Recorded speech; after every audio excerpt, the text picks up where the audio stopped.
I'm Ella, and this is Relane, a space for self-awareness, growth, and real conversations. Do you think you can change the world?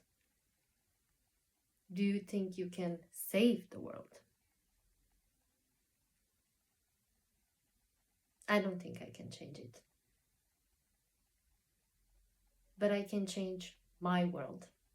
Do you think that the world needs to change? Do you think that the world needs to be saved? And if it would be saved, what would that mean? And if it would change, how should it change? According to what should it change? Before going deeper into the subject of identity, I wanted to read something to you. It's in this book. I don't know if you will understand it or relate to it as I did, but for me it's exactly what motivated me when I started this journey, a self-awareness journey. Motivated in the sense that what changed? If you would have told me like 7, 8, 10 years ago that I will really get into this, I would have laughed at you. Whenever I used to hear about self-help books, I was like, self-help? what does that mean? Help what? I didn't used to take it seriously. I also don't take all the self-help books nowadays seriously. I don't want to know how to get a guy in 2 weeks or something like this. I'm not interested in that. I didn't believe anything about it. Really nothing. Really nada. 0.00. But life happens. Corona came, and Corona changed everything for me. Everything comes to us at the right time if we let it. I was always running. I was always working. I never sat with my fears and my issues. I was always running from them. It was easier to run than to stay. And when Corona came, I had to sit with them. Life brought me to that point to sit with everything. Of course, it was a choice. I chose to get into it and to understand. I could have chosen differently. The journey is still going. I think in life you can never actually learn enough. I think all of us, each of us, is an entire universe. We think so much that we know everything, that we are in control, that we have all the answers. Yes, we do. Deep inside us, we have the answers. What is this deep inside us? Do you really know what that is? It is very personal, and I could cry actually. This is the book. It's called Mindfulness. Calm the Mind and Lighten the Spirit by Tiddy, Rowan. It's very cute. We think we cannot bring about world peace. But think of this. Each person creating peace in themselves and with those around them can only eventually bring about peace in the world. I find it beautiful. I see it, and the way I understand this, we all have a choice, and we can make a difference. Maybe not in the world, but in our world, in our microcosmos, the moment you are at peace with yourself and you accept yourself, that is the moment when you can also accept the other as the other is. It doesn't mean that you have to agree with the other, with the world. But it makes a difference to understand. And it makes a very big difference to accept. Acceptance means peace. There will be no fight, no war, no judgment. No matter how small this difference is, it is still a difference. And it adds up. That is even more sustainable, actually, because you cannot change everything at once. You cannot and you shouldn't, because it would be too much of a change at once. Do you think you can change something? Whenever you choose to react with care and understanding and patience, instead of throwing accusations or being angry or being hateful, whenever you help someone or whenever you make someone smile, whenever you just say hello or how are you, and it comes from a place of care, you make a difference. So why not to choose that? Each of us has the chance to choose differently, to choose different, and to make a difference. And making a difference doesn't mean it has to be something impactful or something big. It is like with validation, it will never be big enough. It will never be enough if you think it in such a big way, that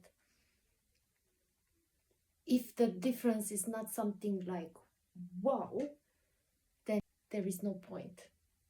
That is the problem with us. That is the problem with our society. We always want something impressive. It has to be extraordinary. But what is extraordinary? Where does extraordinary end? There are things which cannot be measured. When I started, I knew, or I felt, that there are a lot of things that I do or think that in a way restrain me. This is how I started questioning, like, why? Why do I think that certain things aren't for me? Or why do I think that there are places where I don't belong? Or why do I feel like I need to justify certain things? Even if not for other people, but why do I need to justify them for myself? Why do I have to do something for the world if the world doesn't do anything for me? This is how I used to think. I have to take care of myself. But in a selfish way. Of course you have to take care of yourself. I have to take care of myself. You have to take care of yourself. That has to be. Each of us has to take care of ourselves, to understand ourselves, appreciate ourselves, care for ourselves, have patience, give ourselves love. Yes, all of us has to do this with ourselves. But the thing is, where does that come from? What perspective do you have? Is it a selfish perspective, a self-centered one, or is it an open one? Is it something that you invite others to be with you there? That's the difference.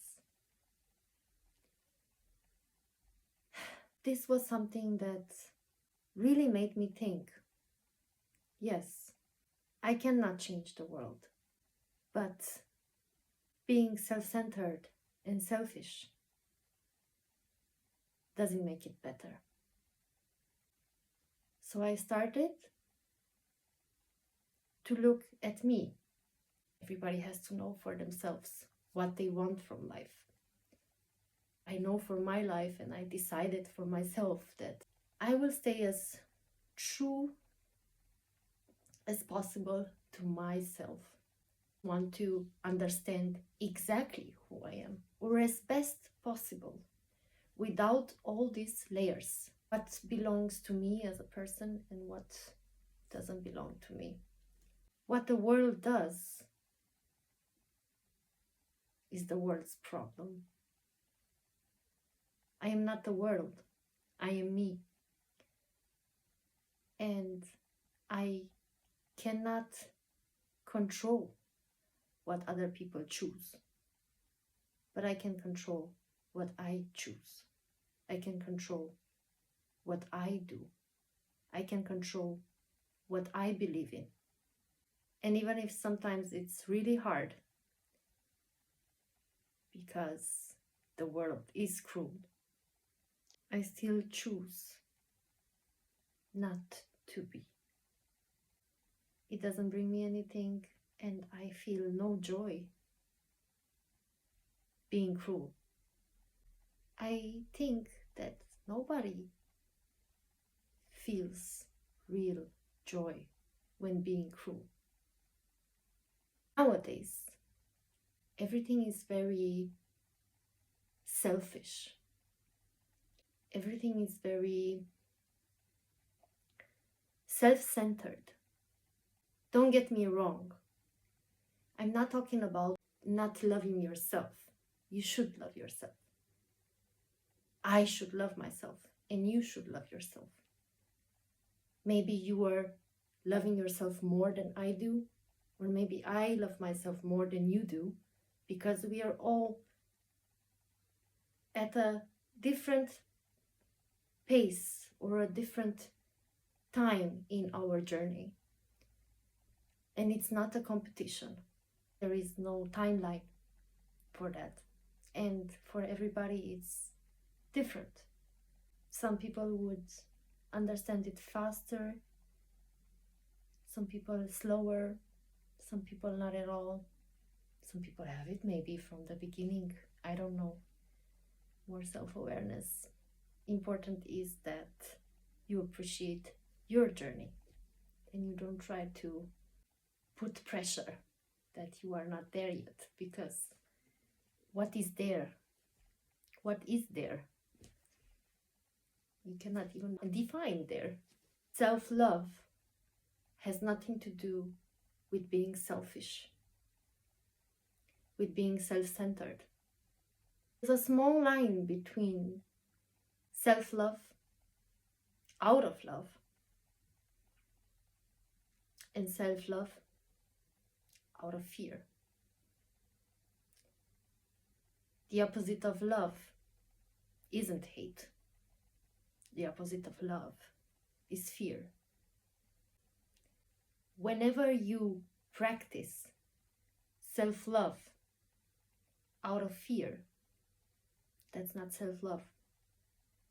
Because exactly then you're protecting the image and your identification with that image. When you choose out of love and you practice self-love out of love, then you're being true to yourself. And that has nothing to do with your image.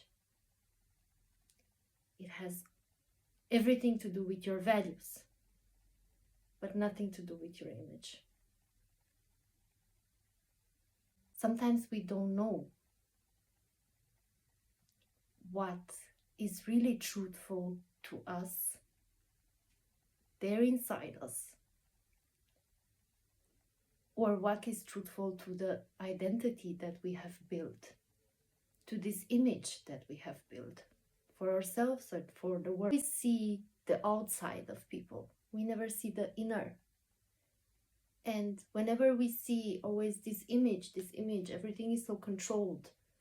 And not a lot of people talk about these things. It's not a subject that everybody is so opened up. I feel like, and I see also on social media that a lot of people are talking more and more about it. People open up more to it.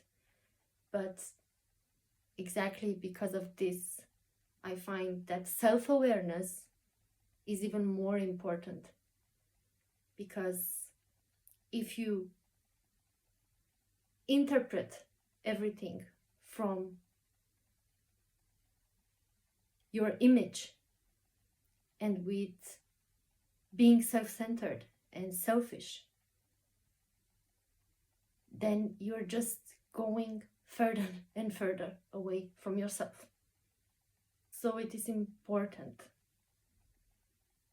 to know why you behave and why you choose certain things. Where is the choice coming from? Is the choice coming from a place of love and peace? Or is the choice coming from fear?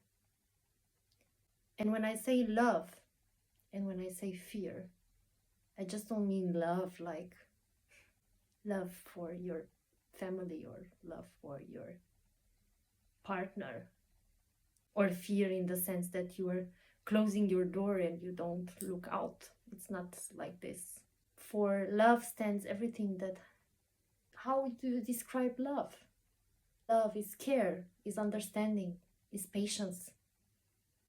Fear can be anything like jealousy, hate, impatience, guilt. Self-help as self-love can be dangerous if you choose from a wrong place. As I said in the last video, whenever we identify with certain things and we build layer upon layer upon layer around us, the gap between our inner self, our true self, and the identity that we took gets bigger. The gap becomes so big that you actually don't know anymore who you are, who your true self is. You don't even want to see it, actually. You're so identified with who you should be that you don't even want to see what is actually there inside. You don't want to accept it because that doesn't fit. So the bigger the gap here to yourself, the bigger the gap also on the other side with the people around you. That is the thing. That is the thing that the majority of the people don't understand. We feel disconnected, and by that we divide. We put barriers between ourselves, between each other. It makes us forget that we are all connected. We all carry something. We all carry an energy with ourselves. This is what is. We are actually the same. There is no better or worse. There are just choices. Choices. And taking responsibility. It's about understanding where your pain is coming from, where your fears are coming from. Because if you understand, then you can learn in time to react in a different way. In a different way, which isn't cruel. You will know what your part is and what the part of the other person or the other people around you is, you will understand there are always two sides, your part and the other person's part, your part and the world. And whenever you understand yourself better, then you also understand this side better. The more away you are from yourself, the more strange the other person is for you, because you are a stranger to yourself as well. By creating this gap, by creating this barrier, that is where the pain comes from. The pain that we feel in ourselves and the pain that we feel in the other and the pain that we feel in the world. The world most likely cannot be changed and it cannot be saved. The world is as it is, and it is forever the same. If you look back into history, we actually didn't change so much. Yes, technology changed and the speed changed. Our clothes changed, our food changed. But human nature didn't change. So the point is not to change the world or to want to change the world or to want to save the world. The point is to look at it differently. The point is not to change yourself in the sense that you have to change at your core who you are. That's not the point. The point is to understand what is you and what is the image that you built. The point is not to change who you are. The point is to change your reaction to the world, your perception, and your view about the world. And that can happen when you start with yourself, when you really ask yourself, who am I? What are my values? What exactly and who exactly am I? You don't have control about what is outside of you. The only thing you have control of is you, your choices, your view, your values. That's you and your responsibility. How do you respond? How do you want to respond? Where does your response come from? Does it come from a place of peace, or does it come from a place of hate, a place of fear? That is the difference. And this is what we all can change. If we are open and willing to really look at ourselves and not point fingers towards the other, towards the world. The point is not to change ourselves and change the other and change the world. The point is to really look at ourselves first and understand and try to respond in a different way. In a way which doesn't carry pain, which doesn't carry fear, which doesn't carry judgment, which doesn't carry the need for validation and the need of control. Just compassion, maybe. Understanding, acceptance.